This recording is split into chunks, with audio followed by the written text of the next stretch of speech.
This is Pearl. She's a 2018 extended Ram Promaster that we outfitted in 2020 and traveled in full time. After living in the van for a year and a half, we decided to update the interior for better ease and comfort in such small square footage. Now, she's ready for her next adventure. So if you're looking for a home on wheels where you can get these views, follow along for the tour.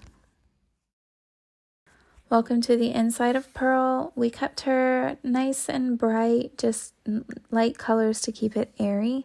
We're standing in the kitchen. You can see all of the drawer storage. We've got the wet bath on the right, and then the dinette and bed, convertible bed all the way at the back. So the wet bath does have the luxury PVC marble look tiling. That is a 2x3 stall. It'll fit a toilet. We've got our control panel on the left here. You can see your battery usage and turn on the switch for the outlets. So this table pulls out, or the entire bed pulls out, so you can have your dinette or your bed set up. And then we've got our skylight that is actually also an access to the roof deck. So you can access your solar panels and enjoy the roof deck up there. We chose black finishes, again, just to keep things nice and neutral. So this is the gas oven and 3-burner stove. It's really fantastic. You can get about a month's worth of cooking off of just one standard propane tank. Next, looking at the sink, we do have the extendable faucet with the sprayer function, and then we've got our filtered water spout there. You can see that water filter on the right here, easy to replace, and the water heater's at the back. It does have an automatic shutoff, and it's connected to the sink and to the shower. So we've got the emergency shutoffs for all of the different water lines here. The only thing that's not connected right now is the drain from the sink down to the gray water tank. You can see that connection there. And then on the other side, we've got the shower. It's got hot and cold on that 25-gallon water tank. There's the drain down to the 20-gallon gray water tank. And you only need a simple shower curtain setup to be comfortable. On the other side of the kitchen, we've got the fridge. It does have a freezer, and the fridge will hold about a week's worth of food for 2 people. So move into the back of the van to talk about plumbing. We've got our quick connect water inlet. It's a 25-gallon tank, and there is an air valve in case you overfill that goes right to the outside. The water goes from the tank through the strainer, the water pump, and the accumulator, so you always have water pressure.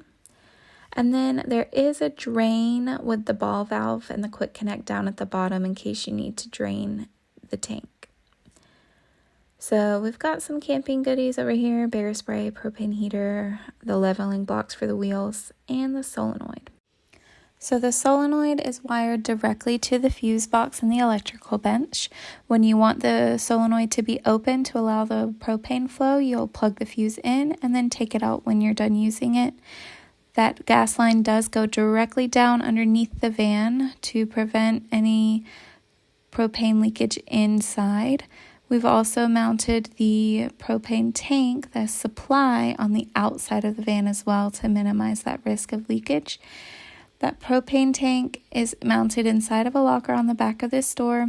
It's a standard size tank. It's very easy to change out. And we also keep our hose for the fresh water and the filter for the fresh water in the same box. So now moving on to the electrical system. This is housed in the left bench. Their 25-gallon water tank is in the right bench. There is a vented area down at the bottom just so the batteries don't overheat. And then looking from the top, you can see the 1000-watt inverter. This has a switch to it so you can turn it on when you want to use the outlets. This is the charge controller. So this receives the energy from the solar panels and from the starter battery. That's the starter battery circuit breaker. We've got the circuit breaker from the charge controller to the battery bank, and then from the solar panels to the charge controller, as well as from the inverter back to the battery bank through the bus bar.